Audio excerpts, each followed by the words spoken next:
Assalamualaikum warahmatullahi wabarakatuh.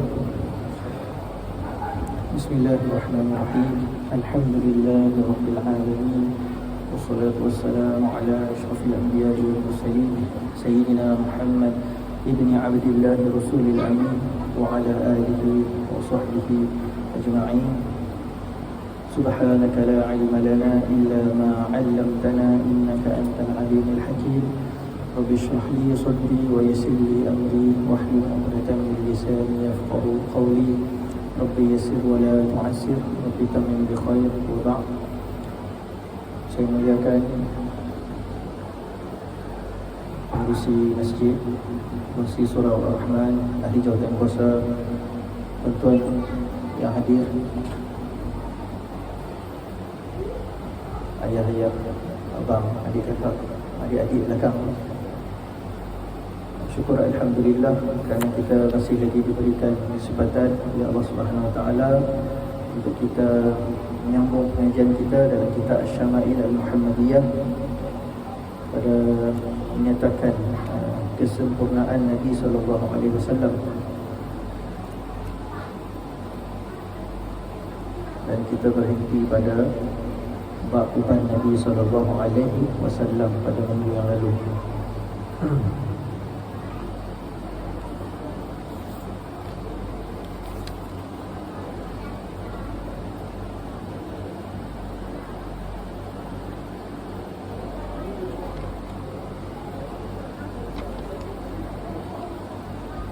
Qala musannif rahimahullahu ta'ala wa nafa'ana bi 'ulumihi wa 'ulumikum fid dharain amin ya rabbal alamin. Wa bihi ilayhi qala haddatsana, hadis yang ke-40. Wa bihi ilayhi qala haddatsana Muhammad ibnu Amr ibn al-Walid al-Kindi al-Kufi qala haddatsana Yahya ibn Adam ala syariki an Ubaidillah ibn Umar an-Nafi'in عن عبد الله بن عمر قال رضي الله تعالى عنهما قال إنما كان شيب رسول الله صلى الله عليه وسلم نحو من 20 شعرة بيضاء. Daripada Sayyidina Abdullah bin Umar radhiyallahu ta'ala anhuma, anak Sayyidina Umar, daripada anak Sayyidina Umar Al-Khattab radhiyallahu ta'ala anhuma, berkata sesungguhnya adalah uban, pada uban Rasulullah sallallahu alaihi wasallam itu, inna makana syaibu Rasulullah sallallahu alaihi wasallam, sesungguhnya uban Rasulullah sallallahu alaihi wasallam itu nahwat, lebih kurang 20 sya'ratan bayda, 20 helaian rambut putih sahaja. Jadi tuan-tuan, pada minggu lepas kita telah beritahu uban ini makruh kita cabut sebab dia mengingatkan kita kepada kematian. Sama ada uban ini ada pada orang tua ataupun orang yang muda, makruh dua-dua cabut. Cumanya boleh pakai inai, tak ada masalah, nak tutup. Kalau orang muda, macam kawan saya, dia muda daripada saya 2 tahun, uban rambut dia banyak uban. Dan bila kalau pakai inai, nampak cantik. Sebab inai kan putih, bila pakai tutup di kepala, nampak cantik rambut dia. Ada perang-perang sikit campur dengan hitam, boleh tutup kepala dengan inai. Tapi makruh kita cabut kerana dia mengingatkan kita tentang kematian. Elitlah mengingat bagi kita peka supaya kita cakna dan tidak lalai. Pun begitu, dalam keadaan Rasulullah pesan jangan cabut pun, yang rambut putih semua pun masih lagi buat maksiat, banyak lagi sebenarnya. Inna lillahi wa inna ilaihi raji'un. Hadis yang ke-41, wa bihi ilai qala haddatsana Abu Quraib Muhammad ibn al-Ala'i qala haddatsana Muawiyah ibn Hisham an Shayban an Abi Ishaq an Ikrimah an Ibn Abbas radhiyallahu ta'ala anhuma qala Abu Bakr ya Rasulullah qad shibta qala shayyabatni Hudun wal waqi'atu wal mursalatu wa amma yatasaaluna wa idza asy-syamsu kuwirat. Daripada Sayyidina Ibnu Abbas radhiyallahu taala anhuma berkata Abu Bakar, Sayyidina Abu Bakar As-Siddiq, sahabat dan juga khalifah pertama selepas Rasulullah sallallahu alaihi wasallam. Jadi Sayyidina Abu Bakar ni berkata kepada Rasulullah, ya Rasulullah, wahai Rasulullah, qad shibta, Tuan telah beruban. Dia bimbang. Kata guru saya, Sayyidina Abu Bakar bimbang. Orang lain tak perasan, tapi Sayyidina Abu Bakar As-Siddiq radhiyallahu ta'ala anhu perasan dan dia bimbang. Bila beruban ni ada dua tanda. Bimbang maksudnya tanda umur tu dah meningkat, dan tanda Nabi hampir wafat, hampir meninggalkan beliau dan juga para sahabat dan meninggalkan umat. Tuan-tuan, kewafatan Nabi merupakan bala yang paling besar sekali yang menimpa kita. Sebab tu dalam mazhab Imam Asy-Syafi'i rahimahullah ta'ala wa radhiyallahu ta'ala anhu, antaranya mengambil pendekatan buat qunut setiap pagi ini adalah sebab kita terkena bala yang paling besar, itu dengan kewafatan Nabi SAW. Nabi buat qunut nazilah, qunut yang untuk bala besar ni bila berlaku bala ataupun ujian bencana yang besar. Terima kasih. Banyak. Jadi kita juga buat qunut kerana bagi kita bila Nabi dah wafat itu satu bencana atau bala yang besar bagi kita. Dan Nabi sallallahu alaihi wasallam sini ada menyebut, kewafatan aku baik, kehidupan aku baik untuk kamu umat, dan kewafatan aku juga baik untuk aku, baik untuk kamu umat. Kerana Rasulullah sallallahu alaihi wasallam sendiri beristighfar kepada kita dalam keadaan kita buat salah. Kalau kita buat baik, amal kita baik, mudah-mudahan dibentangkan depan Rasulullah, dan Rasulullah SAW bersyukur, alhamdulillah. Kalau dibawakan amal kita yang buruk, na'udzubillah, Rasulullah akan istighfar kepada kita. Tapi bila niatkan benda ni, malulah kita sebenarnya. Betapa kasihnya Rasulullah SAW kepada kita. Jadi dalam ayat ni, dalam hadis Nabi SAW, bimbang Sayyidina Abu Bakar ini kerana umur Nabi meningkat dan Nabi akan wafat, hampir wafat. Jadi sebab tu dia bimbang. Jadi Sayyidina Abu Bakar As-Siddiq radhiyallahu ta'ala pun tegur Nabi, ya Rasulullah, qad syibta, Tuan telah beruban. Qala Rasulullah, Nabi jawab balik, syayyabatni Hudun, aku beruban disebabkan surah Hud, surah Al-Waqi'ah, surah Al-Mursalat, surah Amma Yatasaalun, dan surah Idza Syamsu Kuwirat. 5 surah ni menyebabkan Rasulullah SAW beruban. Beruban ni sebab apa? Sebab Rasulullah banyak fikirkan. Saya tulis di sini, bimbangnya Nabi kerana dengan 5 surah ni, sebab 5 surah ni sangat berat menekankan tentang hari kiamat, hari yaumul akhirah, tentang istiqamah, nak jaga iman, istiqamah nak buat kerja dakwah, nak buat kerja Islam. Bimbang Nabi kepada umat kita, takut kita tak mampu untuk istiqamah. Nabi tak mahu kita semua masuk ke neraka, Nabi nak semua kita masuk syurga.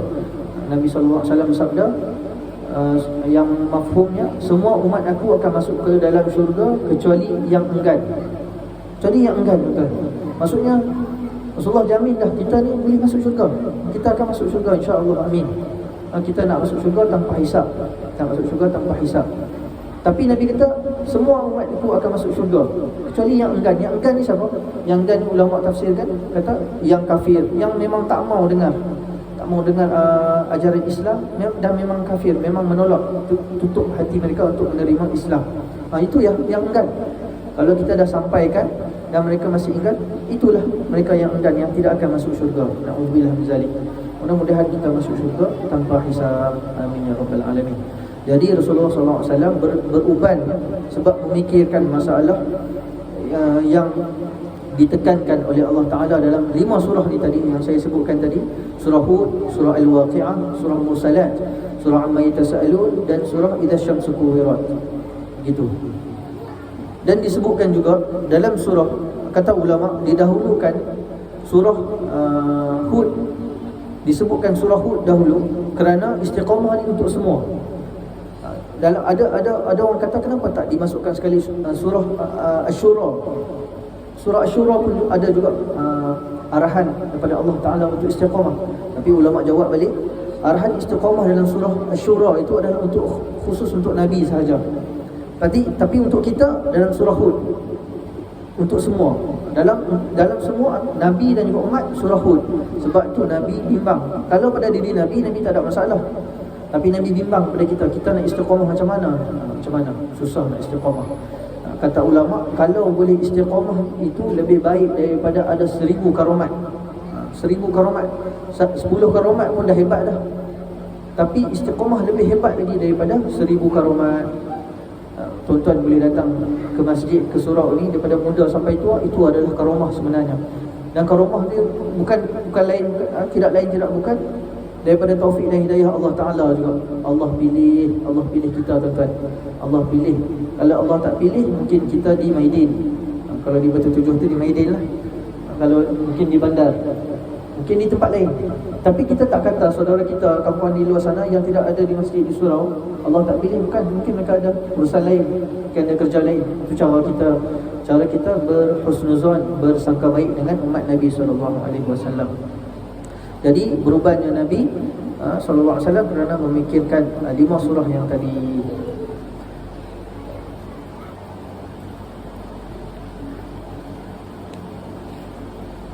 Dalam surah-surah yang saya sebutkan tadi menceritakan tentang perihal ahwal yaumul qiyamah dan juga ayat-ayat yang azab, ayat-ayat azab. Rasulullah SAW ketika membaca dalam Quran, dalam solat, kalau sampai ayat yang ada ancaman, ada azab, Rasulullah akan diam dan isti'adah, minta ampun.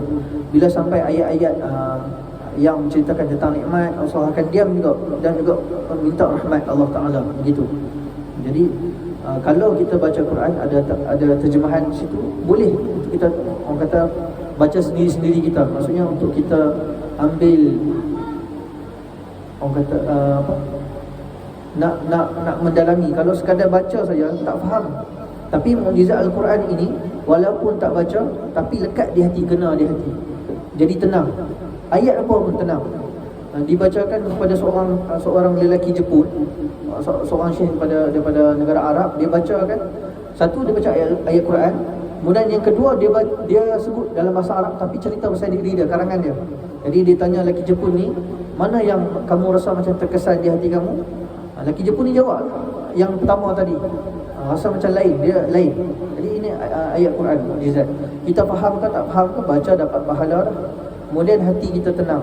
Siapa yang hati tidak tenang, maksudnya dia ada something dengan hati dia. Kena banyak-banyak lagi baca. Bukan tinggal, tapi banyakkan lagi. Ada orang kata, oh kalau tak tenang kena buat benda lain. Tidak. Lagi tak tenang, lagi kena baca dengan Quran. Lagi kena dekat dengan Quran. Hadis yang ke-42, wa bihi ilai qala haddatsana Sufyan ibn Waqi' qala haddatsana Muhammad ibn Bishr an Ali ibn Salih an Abi Ishaq an Abi Juhaifah qalu, para sahabat Nabi SAW bertanya, ya Rasulullah, naraka qad shibta. Qala qad shayyabatni Hudun wa akhawatuha. Para sahabat bertanya kepada Rasulullah, berkata kepada Rasulullah SAW, wahai Rasulullah, naraka qad shibta, kami melihat Tuhan telah beruban. Qala, jawab Rasulullah SAW, aku telah berubah disebabkan Hud dan juga akhawatnya, iaitu Hud dan wa akhawatuha ni yang saya sebut yang tadi tu, hadis yang kat atas tadi. Aku berubah disebabkan Hud dan juga saudara-saudaranya. Saudara ni apa? Ayat-ayat yang tadi lah, surah-surah yang tadi. Surah Hud, surah Al-Waqi'ah, surah Al-Mursalat, surah Amma Yatasa'alun, surah Idza Syamsu Kuwirat. Begitu. Dalam surah Al-Waqi'ah banyak juga ayat. Ayat pertama surah Waqi'ah tu, dia cerita dulu keadaan kiamat. Kemudian dia cerita sikit mengenai golongan Ashabul Yamin. Kemudian surat sebelah dia cerita Ashabul Yamin, bawah tu Ashabul Shimal pula. Lepas tu ancaman-ancaman dia. Lepas tu belakang tu sentuh pasal golongan yang suci sedikit. Begitulah. Maksudnya dalam surah Al-Waqi'ah sendiri juga diceritakan, sebab tu Nabi juga berubah disebabkan surah Al-Waqi'ah ini ada ancaman dan sisaan bagi orang yang Ashabul Shimal, orang yang mendapat kecelakaan, yang golongan kiri lah, yang ahli neraka. Na'udzubillah min zalik. Wa bihi ilai qala haddatsana Ali bin Hujr qala anba'ana Shu'aib ibn Safwan an Abd al-Malik ibn Umair an Iyad ibn Laqit al-Ajli an Abi Rimfah at-Taymi Taim ar-Ribab radhiyallahu ta'ala anhu qala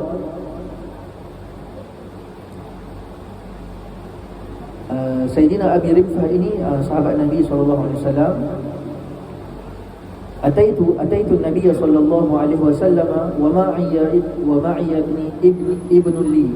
Aku telah datang kepada Nabi sallallahu alaihi wasallam wa ma'iya ibn li, dan bersamaku ada anakku. Qala fa uraituhu. Di sini ada dua cara bacaan. Fa uraituhu dengan bawa maksud Sayyidina Abi Rimsah ini datang bawa anak dia kepada Nabi SAW, dan orang bawa Sayyidina Abi Rimsah ni tunjuk kepada Nabi SAW sebab beliau tak kenal Nabi lagi masa tu. Jadi dia datang dengan anak dia, dan dia minta orang tunjukkan mana Nabi. Jadi ada orang tunjukkan, itu Nabi SAW.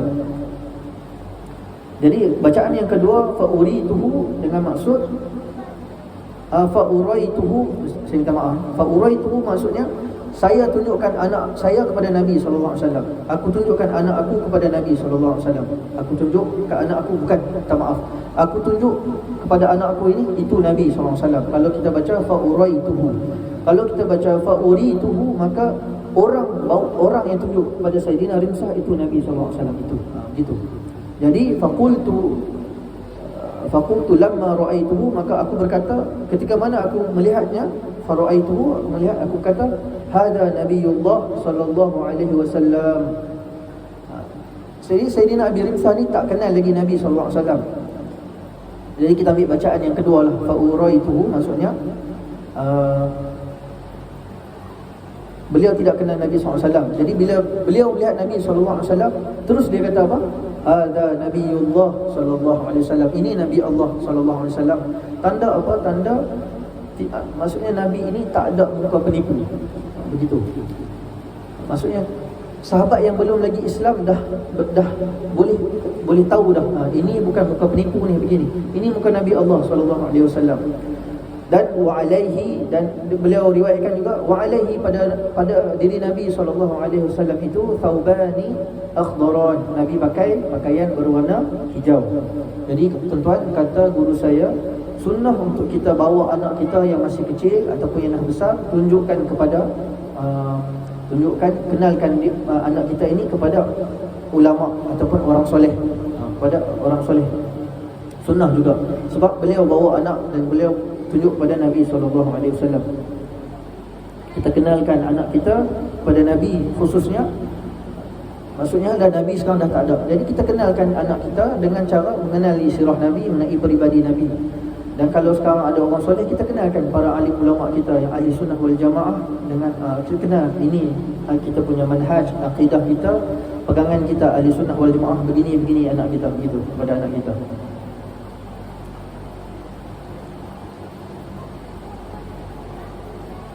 Wa alaihi thawbani akhdaran, dan pada diri Nabi SAW itu memakai pakaian berwarna hijau. Ini juga dalil kata dalam syurga nanti juga pakaian ahli syurga juga berwarna hijau. Walahu sya'run qad alahu syayb, dan pada Nabi itu, pada diri Nabi SAW ada rambut. Walahu sya'run maksudnya pada waktu itu Nabi tidak bercukur lah. Nabi ada rambut yang panjang, maksudnya sama ada panjang atau pendek Allah alam. Cuma walahu sya'run, Nabi ada rambut, dalil kata Nabi tidak bercukur pada waktu itu. Qad alahu syayb, dan di atas rambut Nabi itu ada syayb, ada uban.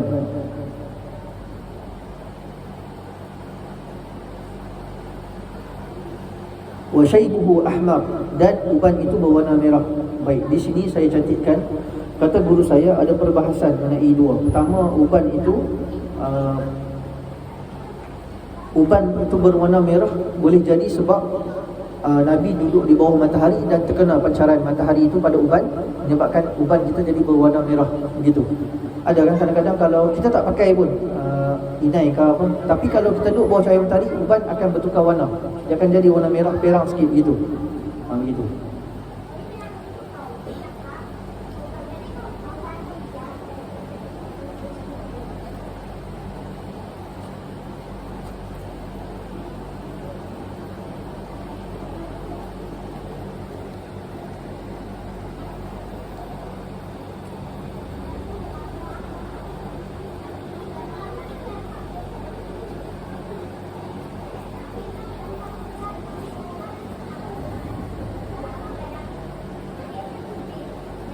Baik, dalam hadis ni juga disebutkan wa alaihi thawban akhdaran. Nabi memakai pakaian berwarna hijau. Tuan-tuan, pada zaman sekarang ni ada segolongan umat Nabi SAW yang tidak, kalau nampak orang pakai baju warna hijau, mereka akan terus katakan ini golongan ni ahli sufi yang sesat, tarekat yang sesat. Dan Nabi pakai warna hijau, kita tak boleh terus kata apa ini Nabi pakai warna hijau, maksudnya apa? Maksudnya Nabi mengiktiraf warna itu. Tak boleh kita terus hukum kata warna hijau ni sebagai warna yang sesat dan batil dan sebagainya. Tapi ada segolongan umat yang hanya menetapkan satu-satu khusus warna saja. Tak boleh pakai warna lain, putih saja. Sebab Nabi dia kata Nabi pakai warna putih, betul. Tapi Nabi juga ada pakai warna hijau. Nabi juga ada pakai warna ahmar, humratun hamra, pakai warna merah. Jadi tidak boleh kita terlalu keras dengan umat sehingga kata warna putih tak boleh. Pakai warna hijau bid'ah, putih saja tak boleh. Tak boleh begitu. Ada segolongan umat yang bila pakai hijau, ini sufi lah ni. Pakai sorban hijau, ini sufi. Ini tarekat yang sesat ni. Tak boleh begitu.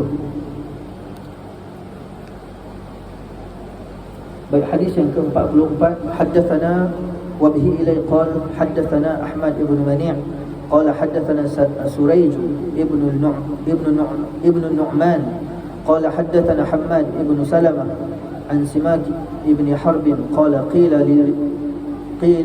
li Jabir ibn Samurah radhiyallahu ta'ala anhu akana fi ra'si Rasulillah sallallahu alaihi wasallam syai'.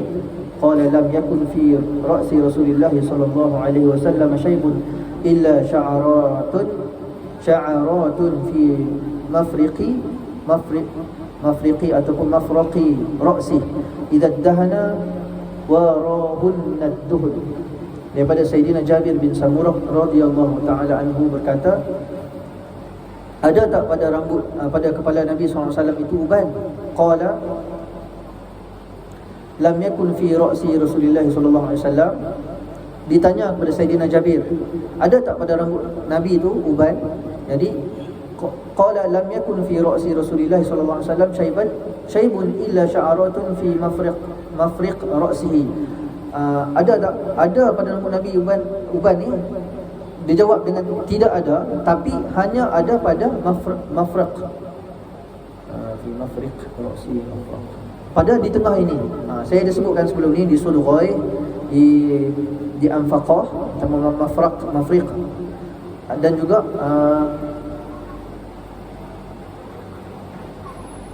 Mafriq. Ini Mafriq betul. Sini kan Mafriq, bukan sini Anfaqah kan? Aqiqah kan? Baik, minta maaf silap Ada di sini sedikit saja. Jadi idza dahana, bila dipakaikan minyak pada uban Nabi itu, warahunna duhun, akan ditutupi uban itu dengan minyak tu tadi. Jadi ditanya kepada Sayyidina Jabir, Nabi ada uban tak? Nak beritahu, nak tanya itu saja sebenarnya. Ada, Nabi ada uban tapi tak banyak. Disebutkan fi mafriq.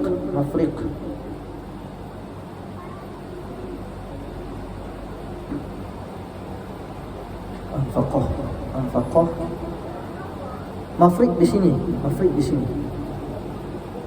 di sini, tempat belahan tu. Tuan catat macam mana? Di sini kan? Mafriq.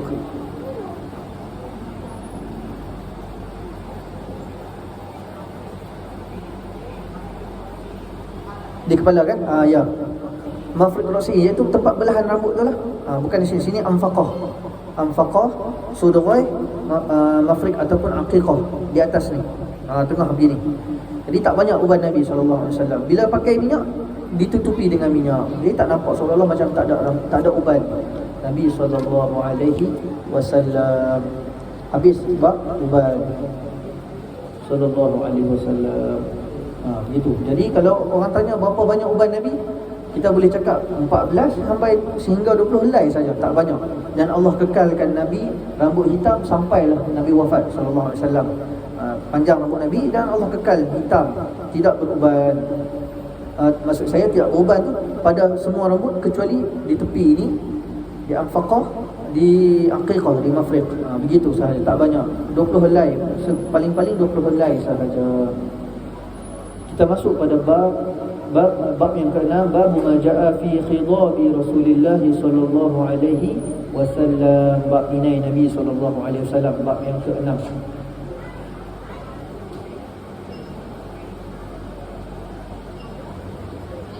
Saya pernah sebut dalam sebelum ni kan, Imam Tirmizi rahimahullah taala berpegang seolah-olah Nabi sallallahu alaihi wasallam pakai inai. Beliau berpegang dengan seolah-olah Nabi kuat Nabi pakai inai.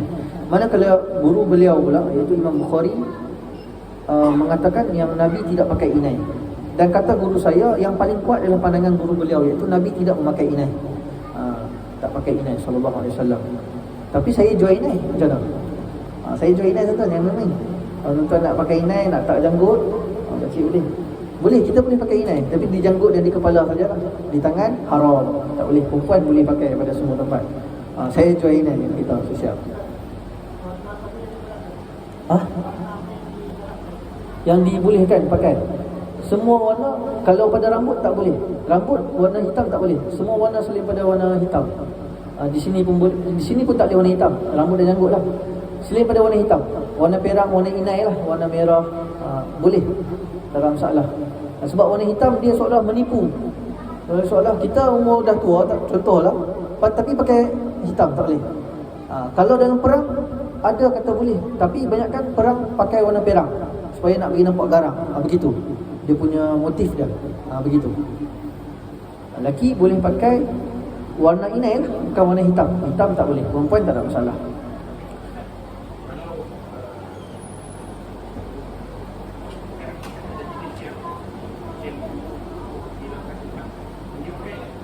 Shampoo untuk hilangkan ubat. Kalau pakai itu dia gugur ubat. Jadi warna apa? Kalau warna hitam tetap tak boleh ya? Sebab dia tukar jadi warna hitam kan?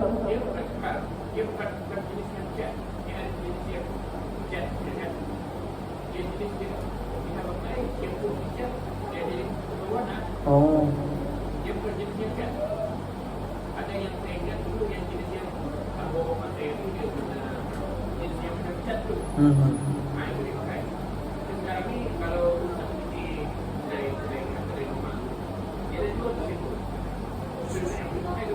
Saya tak tahu itu. Kalau itu saya tak tahu.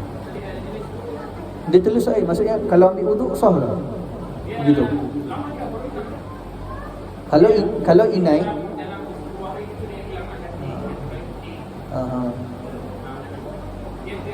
oh dia tak kekal, maksud dia memudar lah tu. Maksud dia kalau 2 hari dia akan ni lah, dia telus air lah. Cuma saya tak tahu hukum dia kalau pakai tu sebab dia berubah warna jadi warna hitam balik. Kalau ikut hukum tak boleh pakai apa-apa yang warna hitam.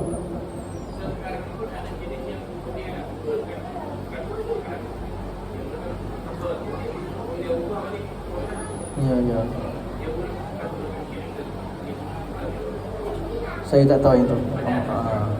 Nanti saya periksa balik lah. Cuma ada jual itu. Kalau tanya tu saya tak tahu macam mana. Nak boleh pakai shampoo tu atau tidak.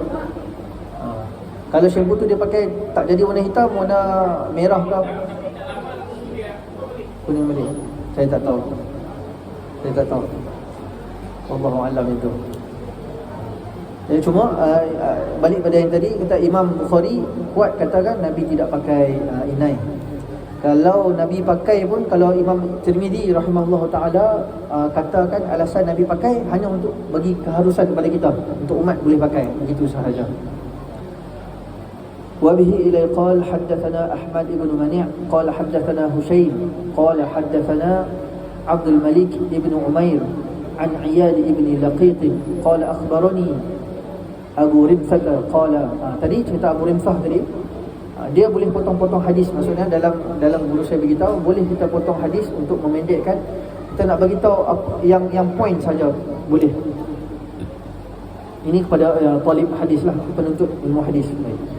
Dia katakan ataitu qala Abu Rimfah radhiyallahu ta'ala anhu ataitu Rasulullah sallallahu alaihi wasallam ma'a ibni li. Sama aku telah datang kepada Rasulullah dan bersama aku ada anakku. Faqala ibnuka hadha, jadi Nabi kata ibnuka hadha, ini anak kamu. Faqultu na'am ashhadu bihi. Bagi jadi di sini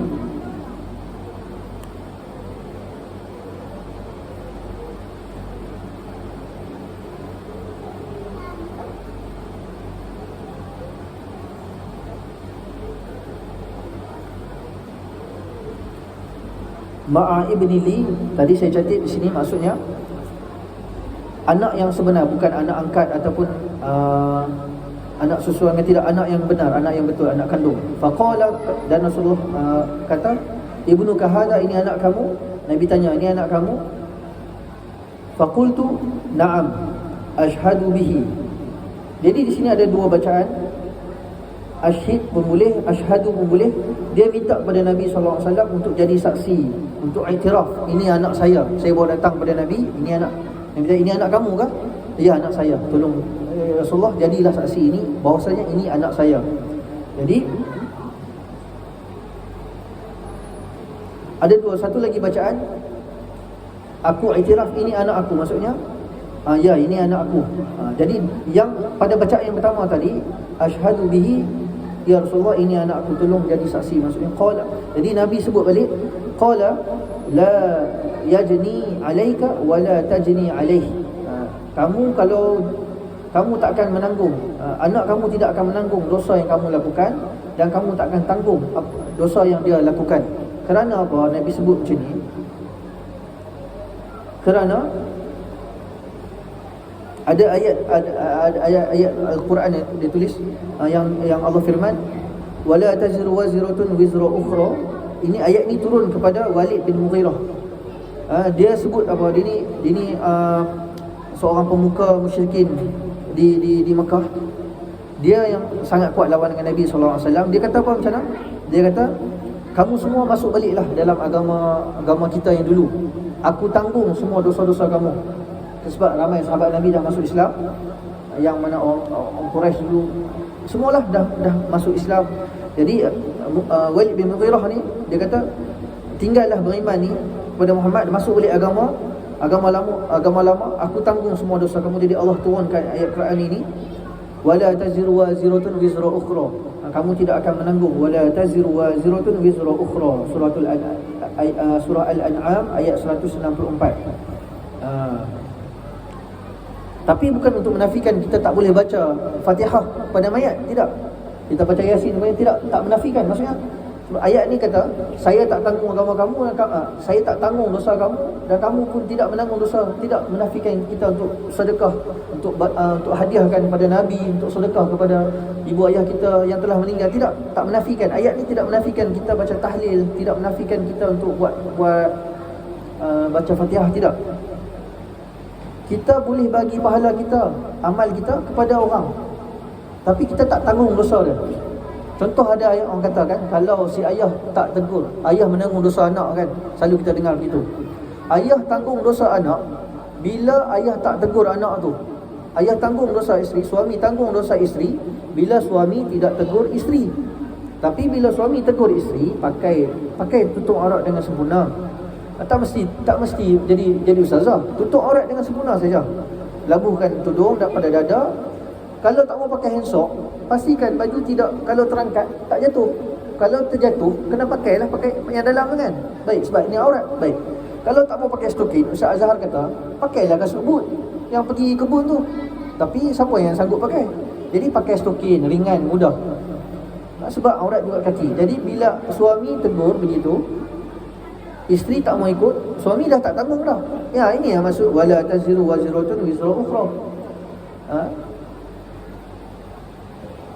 Ayah tegur anak, bila ayah dah tegur, maka dah terlepas tanggungjawab ayah tu sekali. Maksud dah terlepas dah. Anak tu kalau dia tak buat, anak tu yang tanggung. Saya balik, saya tanggung dosa saya. Ayah saya tak tanggunglah dosa saya. Kalau ayah saya tak ajar saya, tak didik saya, tak tegur saya, maka saya buat dalam keadaan jahil, saya ada dosa, ayah pun menanggung. Itu baru betul. Tapi bila dah tegur, tak ada dah, kita tak menanggung dosa siapa-siapa. Jadi ayat ni Allah tuju balik pada Walid bin Mughirah ni tadi, sebab dia kata, mailah masuk Islam balik, mailah masuk ajaran agama dulu balik, tinggalkan, aku tanggung dosa-dosa kamu. Jadi Nabi sebut macam ni, la yajni alaik wa la tajni alaih. dia tak tanggung dosa kamu pun tak tanggung dosa anak kamu ni tadi. Kenapa Nabi sebut macam ni? Sebab Nabi nak beritahu, walaupun ini anak kamu yang kamu sayang, masing-masing tanggung dosa masing-masing tanggung peribadi, tanggung apa yang dibuat sendiri. Begitu.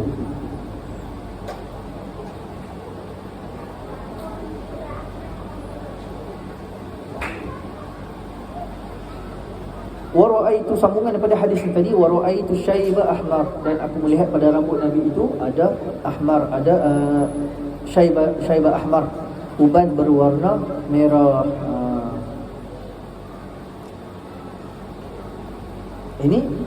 Ini apa? Jadi kenapa hadis ni masuk dalam bab inai?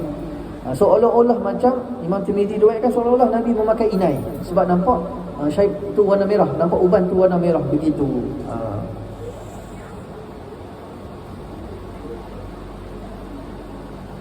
Contoh bukan contoh lah, saya cantik sedikit pengajaran faedah daripada ni. Kata guru saya, kalau kita contoh, guru saya pesan ni pada kami yang belajar agama. Orang yang belajar agama ni tuan-tuan, yang bidang khusus ni, kadang cakap anak hantar kan, saya kamu. Bahasa Melayu ni saya kamu lah, aku hang. Bahasa Melayu dia kalau bahasa Kedah. Tapi kalau adab kita dengan guru kita, tak boleh kita cakap ana hantar dengan guru kita. Pada yang syekh lah, yang ustaz kita. Ustaz lah, kita sebut ustaz kita. Contoh macam saya sekolah agama kan.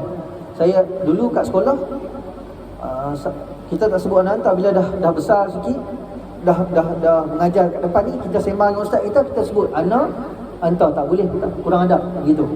Contoh kalau tuan-tuan ada ustaz juga kan lama-lama kan, tuan-tuan pun nak praktis bahasa Arab, tuan-tuan pun bercakap ana hantar. Ustaz, hantar apa khabar?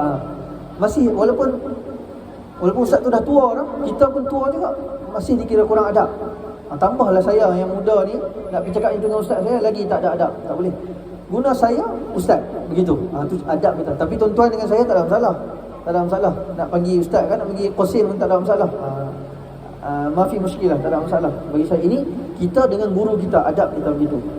Barakallahu fikum, bukan barakallahu fik, bukan fika saja, tidak, kum, kita jamakkan, kita besarkan belakang tu. Macam assalamualaikum, boleh tak saya nak bagi salam pada seorang macam saya jumpa tuan, assalamualaikum, boleh, tak ada masalah, sebab ka untuk lelaki, ki untuk perempuan, boleh. Tapi bila sebut assalamualaikum, kita mentazimkan, memuliakan orang tu balik. Begitu. Sikit lagi kan, Syah, beritahu dia. Begitu. Jadi itu adab kita dengan guru kita. Assalamualaikum ataupun barakallahu fikum, gunakum. Kalau nak cakap anta juga, nak cakap ana, ataupun jangan guna ana lah, guna saya terus. Saya kalau nak cakap dengan ustaz, yang ustaz kita lah, yang mengajar kita dahulu di sekolah ke, di universiti ke, antum tak ada masalah. Antum ni kita membesarkan dia, maksudnya mentakzim, memuliakan dia. Anta masih lagi kata ganti nama, saya, kamu, anta. Antum, kamu semua ramai. Macam saya kalau antum semua, begitu ni. Ya, antum sesuai untuk guna semua. Itu adab kita dengan guru kita. Begitu. Bahasa Melayu ni, tapi di Sabah tuan-tuan, di Sabah kecuali sebab penggunaan aku tu, aku tidak dianggap kurang ajar di Sabah. Tidak, saya mula-mula sampai dulu culture shock, terkejut. Apa ini cakap aku dengan saya? Kan adik ipar cakap dengan saya aku. Aku. Sebab di Kedah mana pernah cakap aku? Tak, tapi tidak di sini. Di sini ini memang bahasa dia. Aku cakap dengan mak tak ada masalah tu. Kena itu tak termasuk di Sabah lah. Aku bah ustaz. Tapi kita guna apa dengan ustaz? Aku bah ustaz. Kan ustaz yang terpanggil ustaz kita, aku juga saya. Kita ustaz, kita tak ustaz, kita tak guna anta begitu. Itu adab. Maksudnya Sabah masih lagi mengekalkan adab tu ada. Tak ada masalah. Sabah mana? Sarawak tak tahulah mana kata. Akulah aku. Aku masih lagi saya. Jadi guna saya lah, saya ataupun aku tu lebih beradab dengan. Kalau sini guna akulah dengan ustaz semua, sebab bahasa dia dah. Kalau saya di Kedah, saya akan guna saya tak akan cakap guna ana, anta. Dengar bergeli. Tapi tak ada masalah nak pakai, cuma adab dia begitu.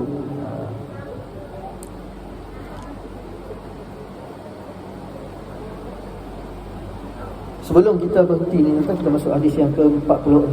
Wa bihi ila qala haddatsana Sufyan ibn Waqi' qala haddatsana abi عن شريك عن عثمان بن موهب قال سئل أبو هريرة رضي الله تعالى عنه هل خطب رسول الله صلى الله عليه وسلم قال نعم. Daripada telah ditanya Sayyidina Abu Hurairah radhiyallahu taala anhu, ditanya oleh